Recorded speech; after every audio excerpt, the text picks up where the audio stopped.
Hello and welcome to yet another lecture on control system. Myself Prathita Roy, Assistant Professor of Dr. Sudhir Chandra Engineering College, Electrical Engineering Department.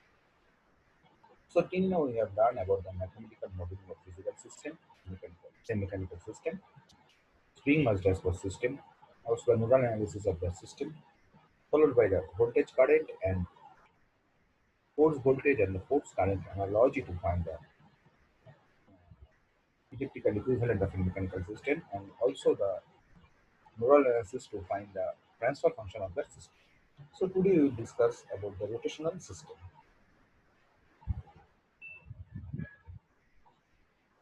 So in order to discuss about the rotational system, so the rotational system, today we will discuss about the rotational system.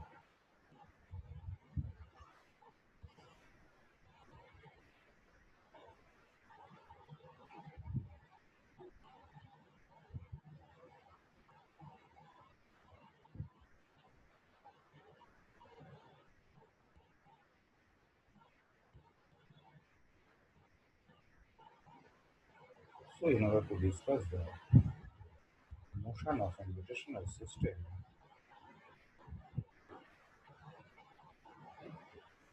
say this is a system that is rotating with a velocity of angular velocity of omega.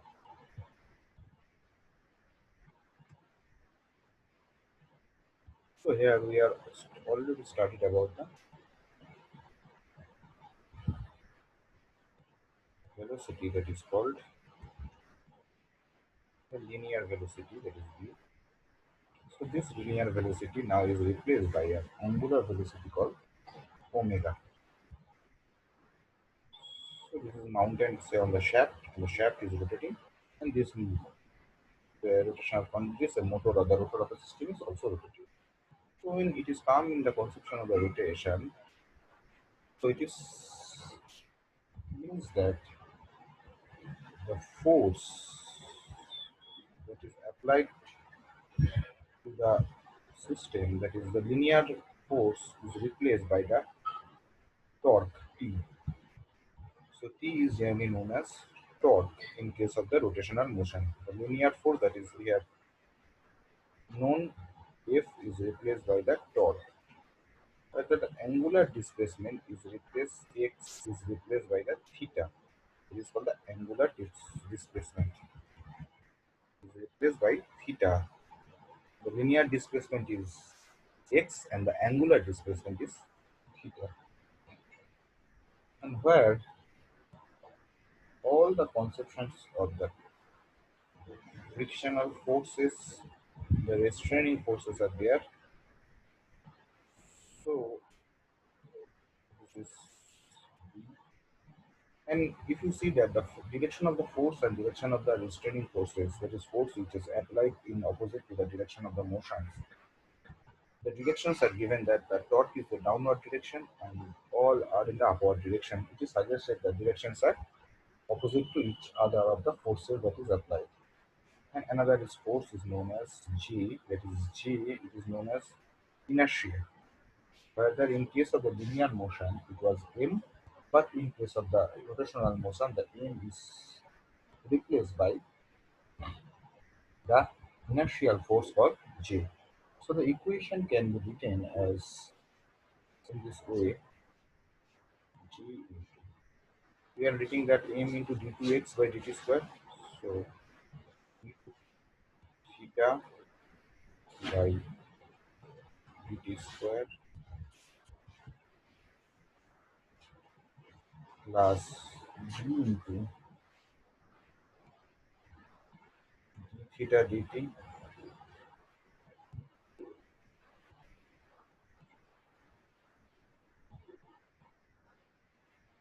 plus T into theta,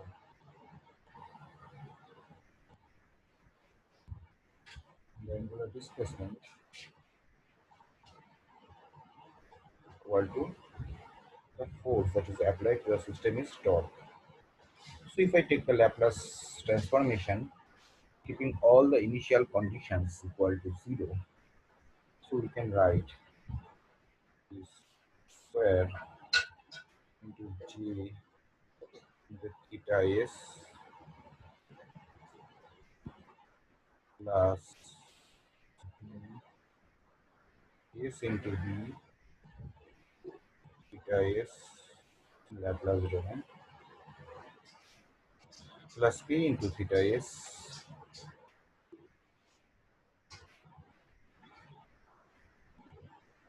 is equal to t.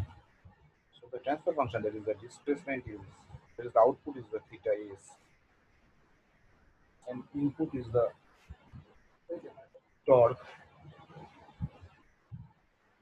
giving all the initial conditions equal to 0.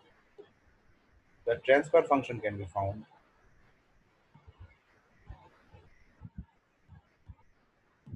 is 1 by j square plus ds plus k. So this is the general equation of a transfer function keeping all the initial conditions equal to 0 of a rotational system. But in case of the rotational system, the aim that is given in a linear system, that is the mass, will be replaced by the inertia, that is called the J, and for the moment of inertia, J is known as, we all know that J is known as moment of inertia, where the force is replaced by torque and the displacement is replaced by the angular displacement, and all the forces are same in case of the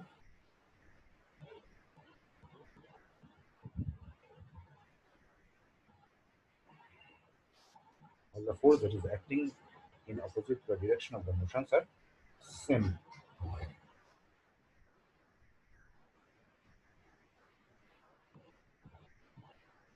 So if I compare it with the translation motion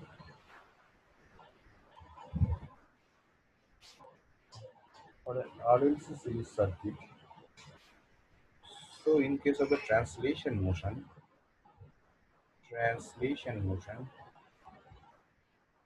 uh, that is the rotation motion, and in case of the translation motion,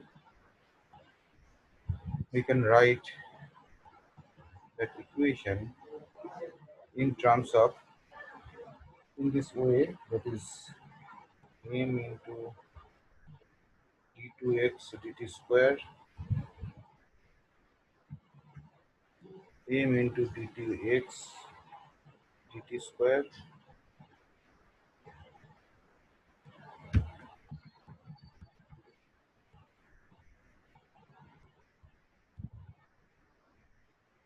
plus this is the translation motion d into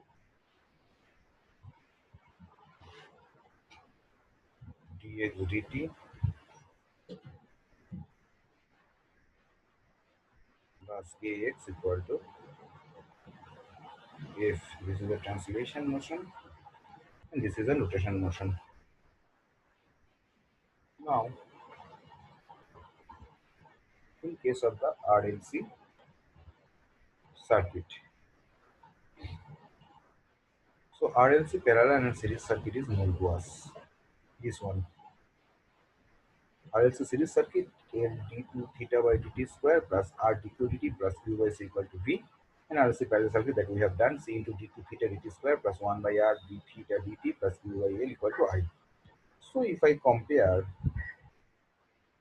the these two equations, and the analogy says that torque voltage analogy for the rotational motion, torque and the voltage analogy will be done that J is analogous to L, whether B is analogous to R,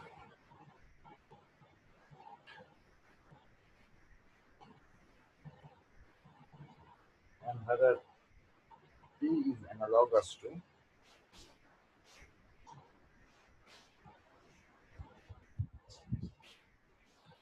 1 by C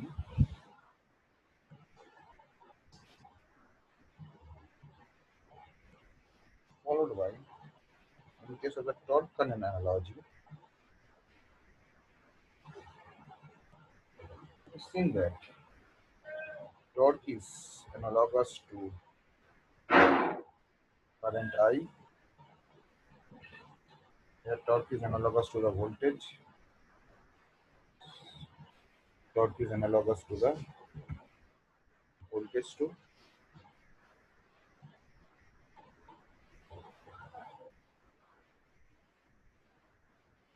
and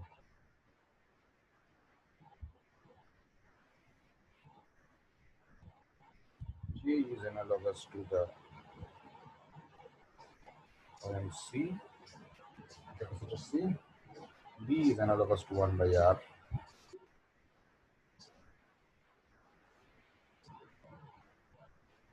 and K is analogous to 1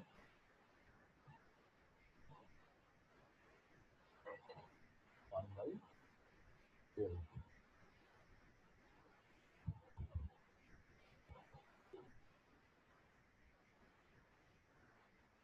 This is the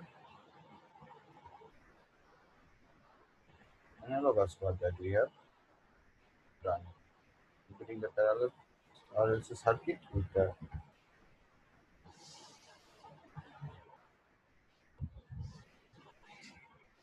series RLC circuit with, in order to find the torque voltage and the torque current analogy. Now, let us take an example in order to find the nodal analysis of an rotational motion. Now, I am taking an example in order to find the nodal analysis of an rotational motion. So let's take an example.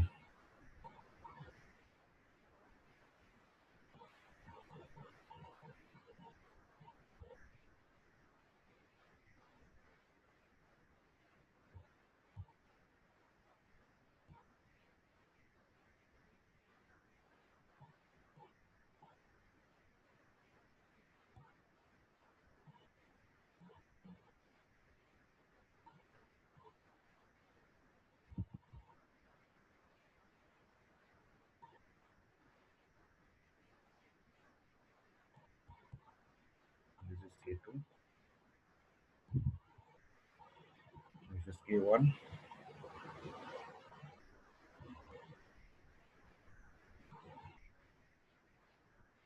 The torque is applied here.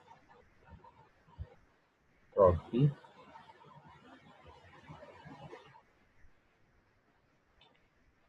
Applied. Torque is applied here. And this is the phi 1, the displacement. The displacement at that particular place is phi 2. And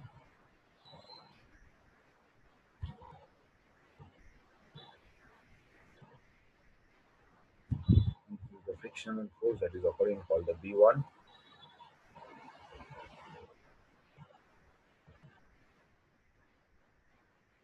And the moment of inertia, that is J1 in that place. In that place, the moment of inertia is J2.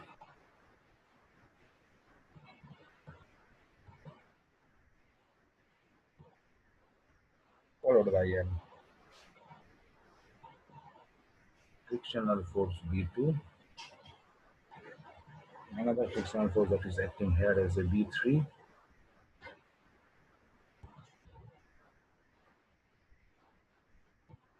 And here is a displacement is phi 3, theta 3.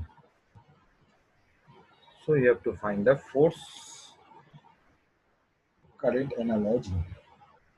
The torque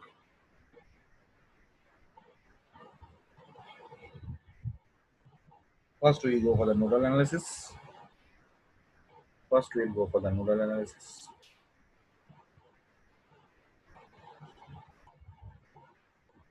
Of that particular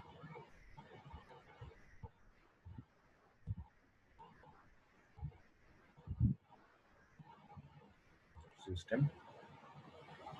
So it is here that the number of displacement increase the number of nodes that is known. That there are three displacement phi 1, phi 2, and the phi 3. There are three nodes that we are considering.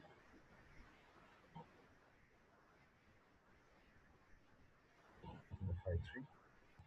So between phi 1 and phi 2, there is a reference node. So torque is directly connected to the phi 1. So I am writing the torque. So between phi 1 and phi 2, there is K1. So I am writing K1 here.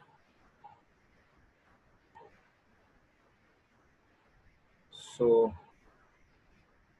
between phi 2 and the phi t, there are J. So at phi 2, there is a J1 and a B1. So I am writing J1 and B1 here. That is J1.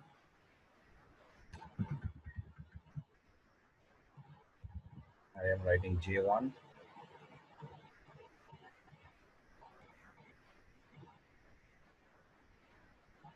And another is the B1. Phi 2. So I am writing the B1 here.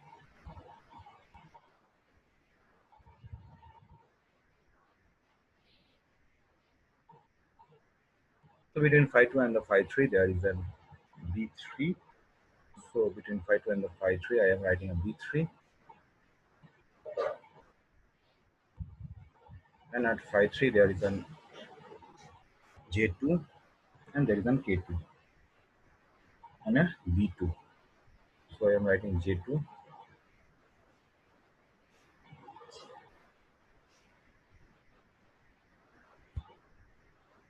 I am writing B2.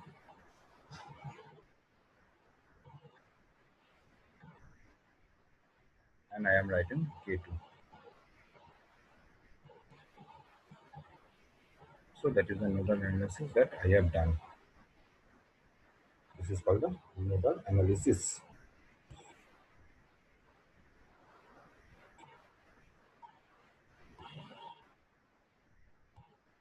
Now I am going to the force current analogy.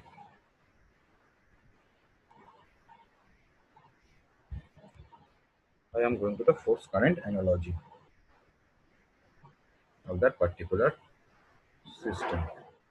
So the force current analogy says that first I am replacing that torque with the help of a current.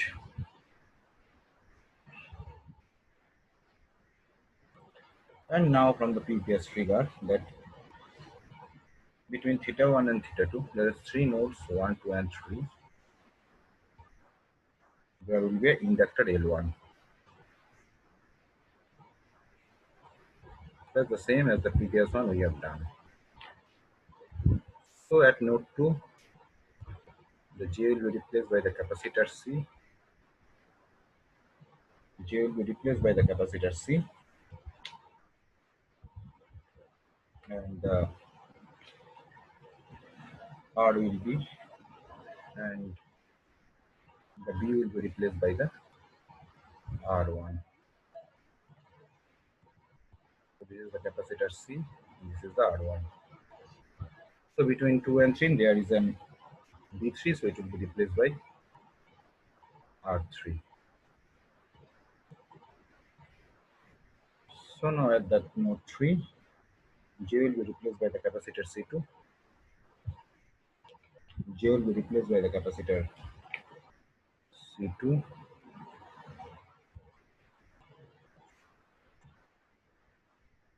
Followed by B will be replaced by the resistance R2. And K will be replaced by the inductor L2 in case of the force current analogy. That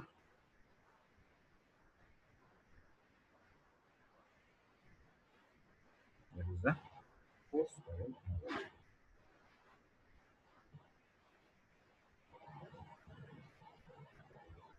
Now if I go for the force voltage analogy,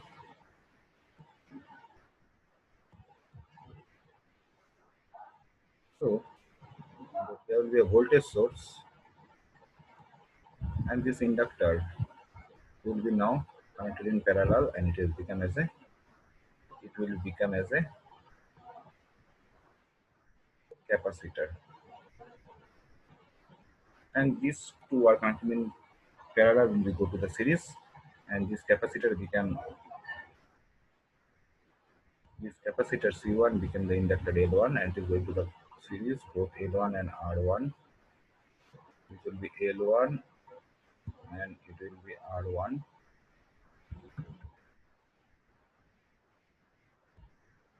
and then this series will be go to the parallel branch, the R3. R3 now going to the parallel branch, which is R3, and these three that is connected in parallel go to the series. So see, first the R will be given R2. So this capacitor C2 will give the value of inductor, that is L, and this inductor will go to the capacitor, and the inductor will be go to the capacitor. So it will be L2, it will be L2, and then it will be the C2. So this is the equivalent force voltage analogy of a rotational system. So the force current and the force voltage analogy of a rotational system is given here. So we have done the rotational motion, what is the rotational motion, and corresponding nodal analysis of the rotational motion, followed by the force voltage and the force current analogy of the rotational motion that we have done. So in case of rotational motion, only the rotational displacement is there, is called the angular displacement, and the M is replaced by the J, that is called the moment of inertia, and where is the angular displacement x, theta will be replaced by the linear displacement x, and also the force current and force voltage analogy that we have seen. Thank you.